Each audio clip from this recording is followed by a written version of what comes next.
Russia and Ukraine celebrate on Monday the third round of negotiations seeking a peaceful resolution to the conflict in the Donbas region. The government of China expressed its willingness to strengthen friendship and cooperation ties with Latin America and the Caribbean. An attack by the Israeli occupation forces on Syrian territory Monday left at least 2 fatal victims. The Arab nation's anti-air defenses are still repelling missiles at this hour.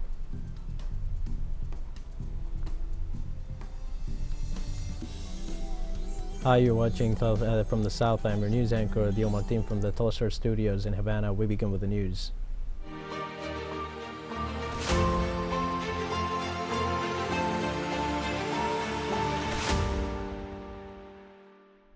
Russia and Ukraine began just moments ago the third round of negotiations seeking a peaceful resolution to the conflict in the Donbas region. The third round of peace talks between Russia and Ukraine is taking place at the border between Poland and Belarus. This meeting's agenda has a new key point: the humanitarian corridor both delegations agreed upon to provide access for civilians to flee areas where the fighting unfolds. At the first round of negotiations held last February 28th and at the second round held on March 3rd, the parties had convened on setting up a humanitarian corridor to evacuate non-combatants and to deliver food and medicines for the people caught in the crossfire. However, some reports of violations to that point have come up.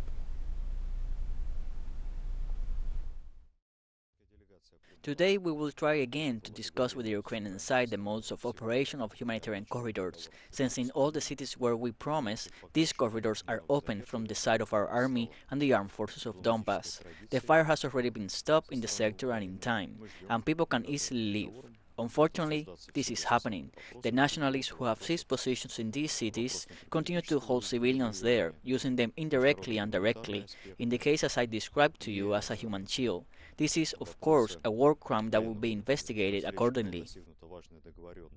Russia opened humanitarian corridors to allow the evacuation of civilians from several Ukrainian cities experiencing heavy fighting, including the capital Kiev and the port city of Mariupol. Today, from 10 a.m. Moscow time, a silent regime has been declared and 6 humanitarian corridors are opening, one from Kiev to Gomel in Belarus, 2 from Mariupol to Zaporizhia and Russia's Rostov-on-Don, 1 from Kharkiv to Belgorod in Russia, 2 from Sumy to Belgorod and to Poltava. Detailed information on the humanitarian corridors was communicated to the Ukrainian side in advance, as well as to the relevant structures of the UN, the OSCE, and the International Committee of the Red Cross. During the opening of humanitarian corridors, the armed forces of the Russian Federation will carry out continuous objective monitoring of the evacuation with the use of unmanned aerial vehicles. And in Ukraine, the Minister for the Reintegration of Uncontrolled Territories, Irina Vereshchuk, said the humanitarian corridor setup proposed by Moscow for the evacuation of the civilian population is unacceptable. At a press conference, Minister Vereshchuk said the Ukrainian government will not allow people from the cities of Kiev, Mariupol, Kharkiv, and Sumy to be airlifted to Russian territories through the established humanitarian corridor. The official said the lack of safety for such an operation is unacceptable. The evacuees have fallen victims of various Ukrainian extremist groups trying to prevent them from leaving the territory.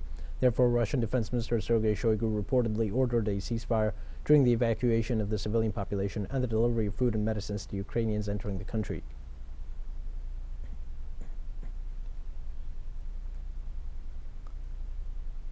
Let's keep our focus in Eastern Europe. On his daily report Saturday, the spokesman for Russia's Ministry of Defense informed that nationalist forces used more than 100 civilians as a human shield in the city of Mariupol in the eastern part of Ukraine. Russia's Defense Ministry spokesman Igor Konashenkov said Saturday that around 5 p.m. local time on Victory Avenue in Mariupol, the military of the Donetsk People's Republic encountered a unit of armed Ukrainian nationalists who forced more than 150 civilians to run in front of them as human shields. Minutes after having run into the Donbas militiamen, the nationalists opened fire on them, despite the civilians still having their backs turned on them. 4 non-combatants were killed and 5 others were injured by the bombardment also carried out by the Ukrainians. The wounded civilians and those who came out unharmed were rescued by the militias, according to the Russian Defense Report, and they received medical attention.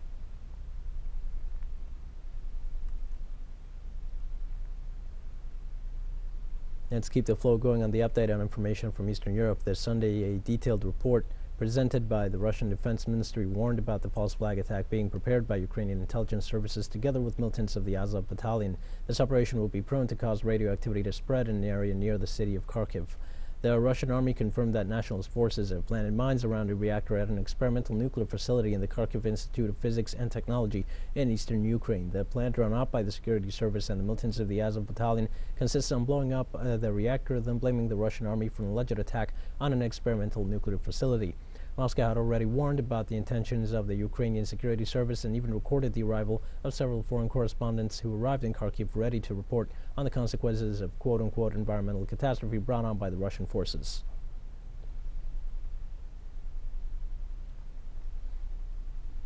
The European Security and Cooperation Organization reported on Sunday that its headquarters in the Ukrainian city of Mariupol had been bombed.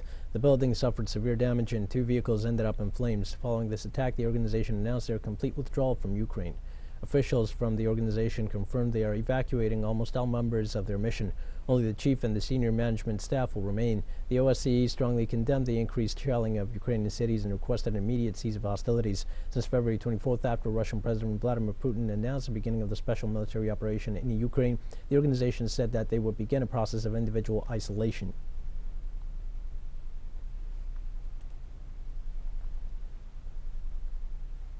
And the Turkish Foreign Minister Mevlut Cavusoglu announced a trilateral meeting with his Russian and Ukrainian counterparts Sergei Lavrov and Dmitry Kuleba, respectively, to be held on Thursday. On Twitter, Turkey's foreign minister wrote, "Upon President Recep Tayyip Erdogan's initiatives and our intensive diplomatic efforts, Foreign Ministers Sergei Lavrov of Russia and Dmitry Kuleba of Ukraine have decided to meet with my participation on the margins of the Antalya Diplomacy Forum. Hope this step will lead to peace and stability."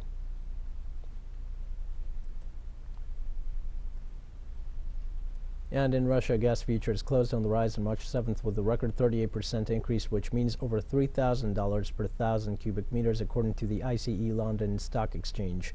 Since 1996, gas prices in Europe have not experienced such a sustained increase as in recent days.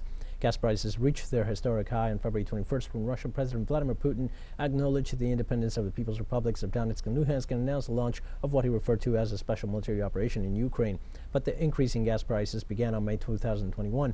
Back then it stood at $300 per 1,000 cubic meters, according to the Dutch Tidal Transfer Facility, and by late August it had reached over $600. However, in September, gas prices skyrocketed again and went above the $2,100 benchmark to start falling again.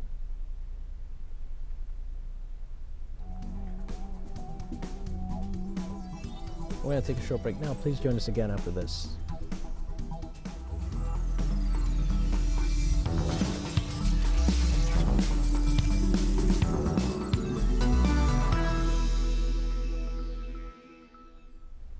Hi, and welcome back to From the South. The government of China expressed its willingness to strengthen friendship and cooperation ties with Latin America and the Caribbean. According to Foreign Minister Wang Yi, the parties have the common goal of consolidating independence, development, and revitalization. The high official also condemned the harassment and abuse of the political power in the region and assured that their peoples need justice and win-win cooperation. The head of Foreign Affairs pointed out that since the outbreak of the COVID-19 pandemic, Beijing has increased and maintained public health exchanges with Latin American and Caribbean nations, supplying them with almost 400 million doses of vaccines.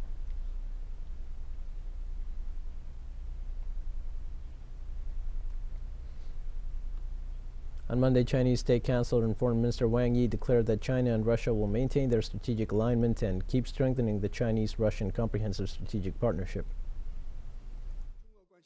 The development of China-Russia relations has a clear historical logic and a strong endogenous driving force. The friendship between the two peoples is rock solid, and the prospect for future cooperation between the two sides are very broad. No matter how sinister the international situation is, both China and Russia will maintain their strategic focus on continuously push forward the comprehensive strategic partnership of cooperation in the new era. China and Russia are each other's most important close neighbors and strategic partners. The China-Russia relationship is one of the most critical bilateral relationships in the world. Our cooperation not only brings benefit and prosperity to the two peoples, but also benefits world peace, stability, and development. In addition, the Chinese Foreign Minister also called for preventing a large-scale humanitarian crisis in Ukraine, saying China is open to help mediate for peace. The Chinese side believes that we should not stop the peace talks when the tensions intensifies, and the bigger difference is, the greater necessity is to sit down and negotiate. China is willing to continue to play a constructive role in promoting peace talks, and is willing to work with the international community to carry out necessary mediation when necessary. We see that some people have been repeatedly emphasizing the principle of sovereignty on the Ukrainian issue, but still continue to undermine China's sovereignty and territorial integrity on the Taiwan issue. This is a blatant double standard. On Sunday, a ship carrying over 150 Haitian migrants capsized south of Florida in the United States territorial waters nearby an exclusive leisure spot in Key Largo. This is the second vessel with Haitian migrants intercepted by the U.S. Coast Guard in the last 48 hours, according to records. The day before, 127 came aboard a sailboat. Crews are responding to a supposed migratory adventure, informed the Coast Guard of the 7th District on Twitter. Spokesperson of Monroe County's Sheriff's Office, Adam Linhart, confirmed an estimate of 200 migrants were on board the craft when it stopped in southern U.S. waters past 1 p.m. local Atlantic Coast time Sunday. Year interception of boats transporting migrants, commonly of Haitian origin, are frequent since last year.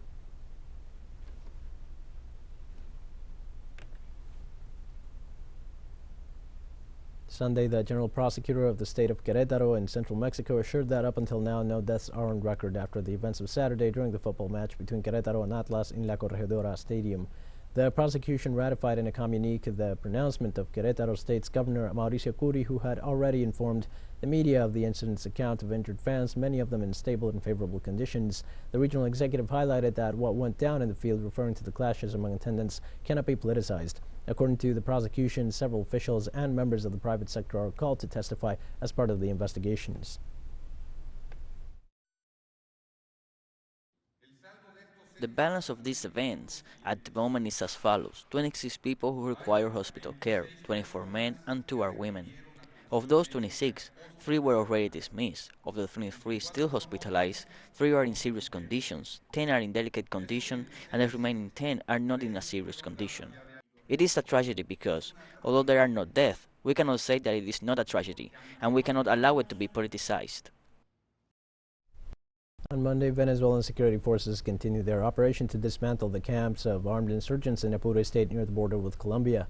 Military sources report they have dismantled a campsite near the banks of the Capanaparo River in the municipality of Romulo Gallegos, El Orza state of Apure, where security forces also arrested an irregular fighter and later handed him over to the prosecutor's office. Among the seized items, there was a universal car battery, a U.S.-made shotgun, and a bag with blue powder. The materials had been stashed by the arrested man who was active in the area. The arrest was carried out by 352 River Division agents of the Bolivarian National Guard.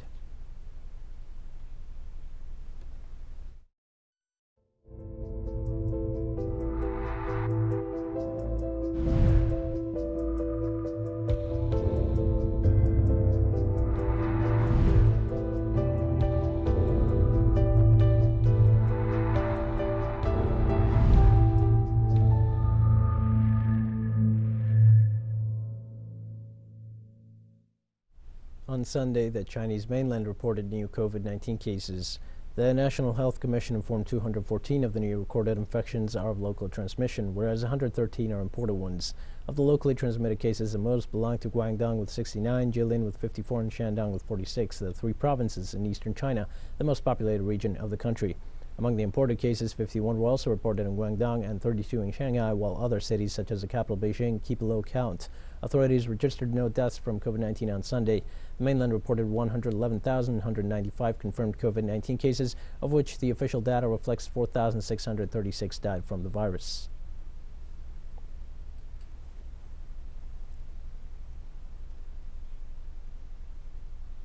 Truckers demonstrated Sunday against COVID-19 restrictions on the outskirts of Washington, D.C., the U.S. Capitol. The transportation workers in their trucks and other vehicles protested Sunday in the outer areas of the Capitol against the measures adopted to face the COVID-19 pandemic. A movement originated in California called the People's Convoy is the main rallying force. Its supporters claim to be inspired by the truckers' protests in Ottawa, the Canadian capital, that lasted throughout February and had a similar mission. The line of vehicles spreads along 50 kilometers down the road. According to local sources, some citizens placed their flags on their cars and also images of business mogul and former U.S. President Donald Trump and his campaign motto, "Make America Great Again."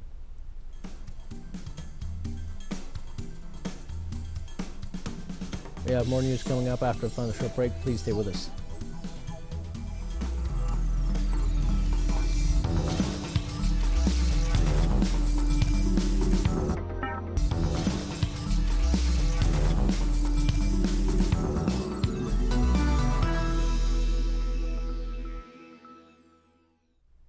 Hi and welcome back. An attack by the Israeli occupation forces on Syrian territory Monday left at least 2 fatal victims. The Arab nation's anti-air defenses are still repelling missiles at this hour. The military brief reports that at 5 a.m. Monday local time, the offensive action targeting the south of Lebanon's capital, Beirut, also damaged areas in Syria pointing toward Damascus. According to the Syrian armed forces, the anti-airstrike systems continue to fend off the projectiles and have managed to take down most of the incoming missiles. On February 24th, 3 soldiers died under the fire of Israeli attacks in Syria.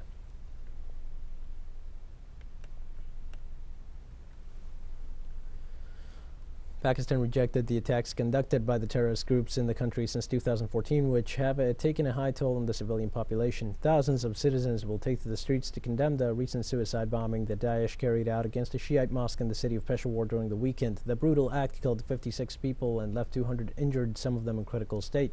Peshawar, a highly populated city west of Islamabad, was also the target of a Taliban attack on a school that resulted in the brutal deaths of 141 people, mostly children, back in 2014.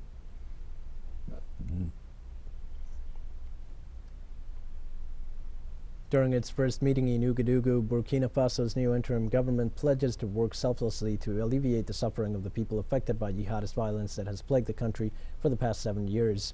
Prime Minister Alberto Ouedraogo, who was appointed on Thursday, has already formed his government on Saturday to lead the country to 3 years. The new government consists of 25 ministers, including 6 women. The new leader took office at the end of January after ousting the elected President Roch-Marc Christian Kabore on charges of ineffectiveness in the face of continuing jihadist terror in the country. The new leader expressed his priority in the fight against jihadism and the reconstruction of the state and set his term of office for a return to constitutional order and free elections. My team and I have made a commitment to the head of state to work selflessly to alleviate the suffering of the people and to restore our country to its territorial limits. This is why I call on all Burkinabés from all walks of life to support the new government in these difficult times that our country is going through, and in the implementation of this vision of change that the President of Faso wants to give impetus to overall governance. You already know these priorities, namely the fight against terrorism, the restoration of national territory, the response to the humanitarian crisis, the rebuilding of the state, the improvement of governance, national reconciliation and social cohesion, the care and resettlement of internally displaced persons in their respective localities.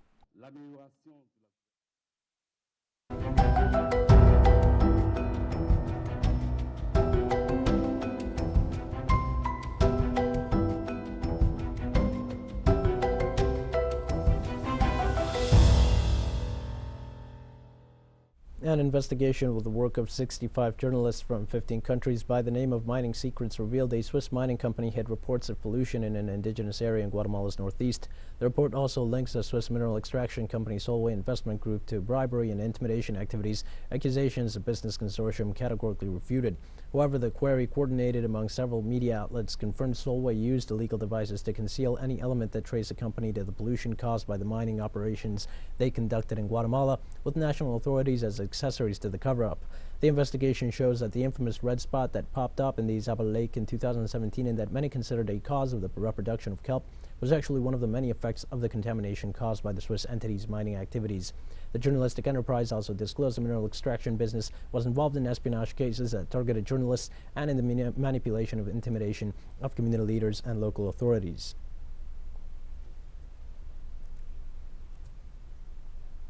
Firefighters and emergency workers continue to battle 2 massive wildfires in the Florida Panhandle area at the same location, still recovering from destruction caused by a Category 5 hurricane over 3 years ago.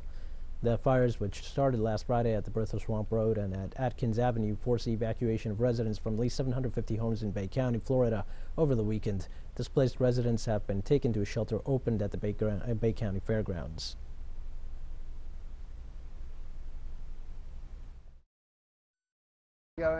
Crews are actively trying to suppress it, but it's such a dense swamp with so much blowdown from the hurricane that it's incredibly difficult to get out there. And in South Korea, a fire that's gone on now for a few days is affecting areas near a nuclear power station in the southeastern region of the country. The blaze began Friday morning in the coastal county of Luljin and remained uncontained on Sunday. Residents witnessed a large cloud of smoke rising from the mountains and floating towards the Hanul nuclear power plant over the weekend. Many firefighters mobilized to respond to possible emergency situations near the factory as soon as possible. The fire has scorched an estimated 120 square kilometers of woodlands. South Korean President Moon Jae-in declared the Uljin and Samcheok cities in Gangwon province as the hardest hit areas in need of local post-disaster responses.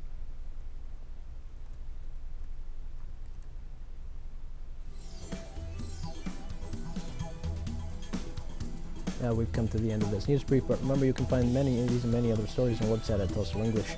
You can also join us on social media for all the latest news. We're on Facebook, Twitter, Instagram, and Telegram. For Tulsa English, I'm Martin. Thanks for watching.